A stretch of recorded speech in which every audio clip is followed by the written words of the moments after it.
Hello, welcome to CLSB Politics. Sean Briscoe speaking. So today I'm looking at special elections. I'm going to do a short series of just the stuff that's coming up. We've got about 4 or 5 special elections at the congressional level, and since Congress is like within like 3 to 5 seats, depending on who's in the hospital, uh, we're looking at a pretty tight margin in Congress. So I thought this would be worth looking at. So I figured where else better to start than Marjorie Taylor Greene's former congressional district. Uh, it's a beauty. So it's their primaries on March 10th. I find it fascinating that when it's a Republican congressional district, they can get a new candidate elected within really weeks, as opposed to a race I'm going to talk about probably tomorrow. The Texas 18th has literally been vacant now for a year because Greg Abbott's like, well, we'll just appoint him, just making stuff up. It's even a district that doesn't exist anymore because they redistricted. So it's like a zombie district. Anyway, I'll get into that Texas district tomorrow. But today, let's just talk about Marjorie Taylor Greene's former congressional district. It's red as all get out.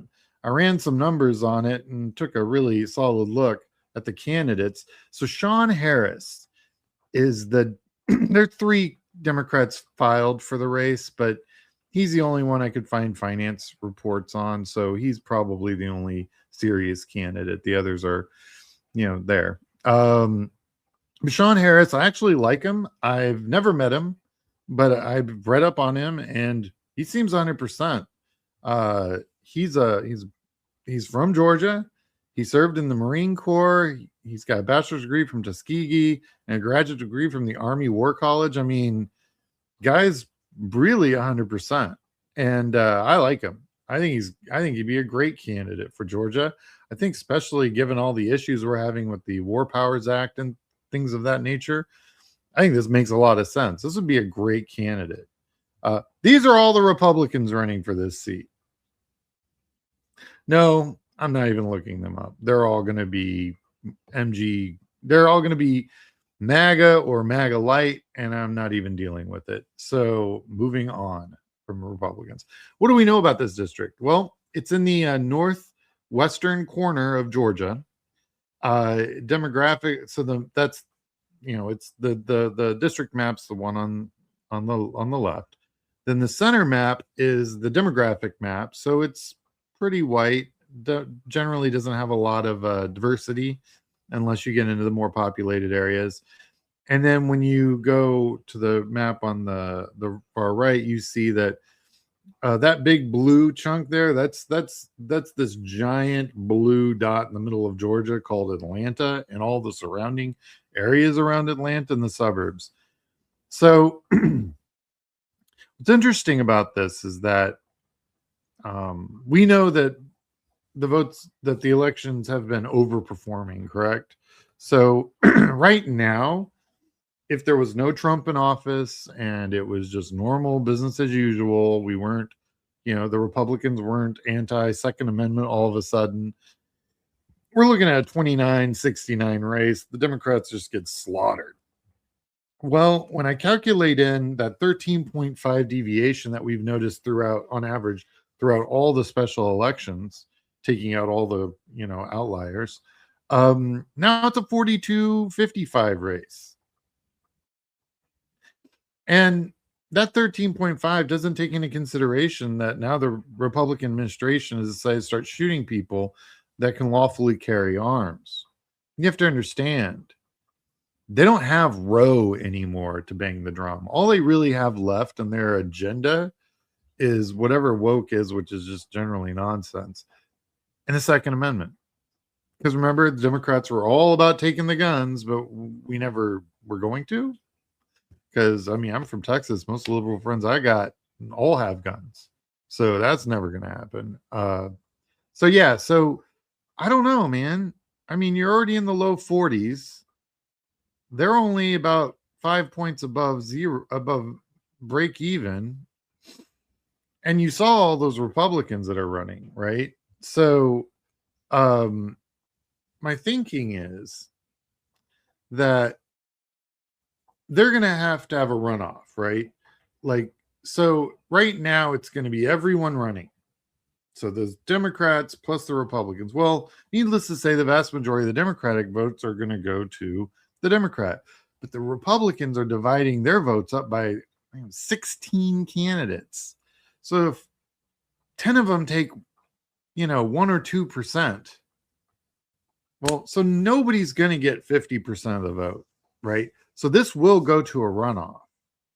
And I have no doubt that once they've narrowed it down to one candidate, there will be a ton of money thrown behind that Republican. But now we're talking April, right?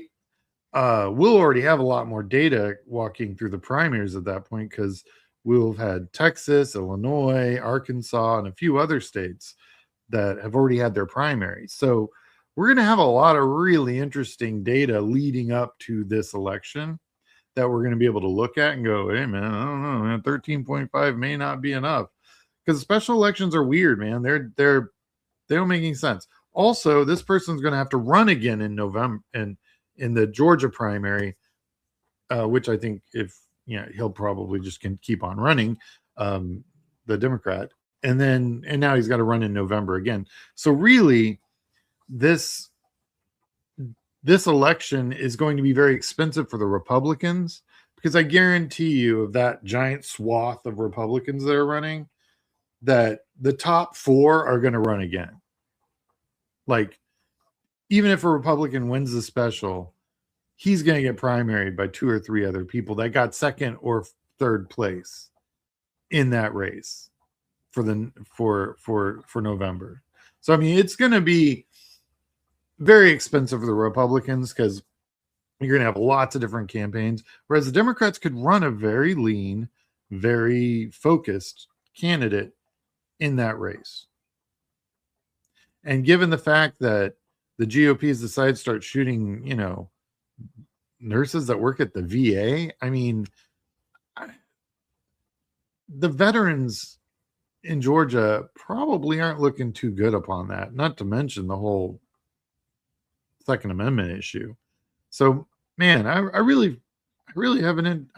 I'm not as pessimistic as I should be about this race. I'm just not. Things are getting crazy. Crazy things happen when things get crazy. So I have a couple upcoming shows I want to share. I'm basically waiting for the campaign finance reports to all come out, which will be in a few days, and then I got to process them all. So like I said, I'm going to talk about the Texas 18th Congressional District special runoff. I mean, a special, runoff, which will be January 31st. And that's coming up here in a couple days. And then I'm going to talk about New Jersey's, which is in February. And I'm going to talk about California's first congressional district special election, which is not until June. So it's way out there. So anyway, those are the shows I have coming up. So yes, tomorrow is going to be about Texas. All right. Thanks for watching. Like and subscribe. I've gotten a ton of new subscribers. I just want to say thank you, everybody. If you know anyone of your friend group that you think that these videos might be interesting to, please share. I'm not monetized by YouTube, and I don't really pay YouTube anything beyond they just advertise probably right-wing nut jobs on my YouTube channel.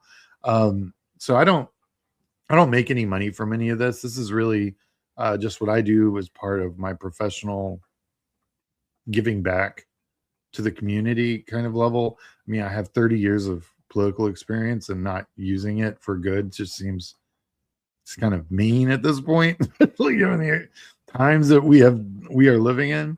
So you can find me on YouTube, Blue Sky, Instagram, TikTok, and Substack. If you want to email me, you can email me at sean@clsbpolitics.com.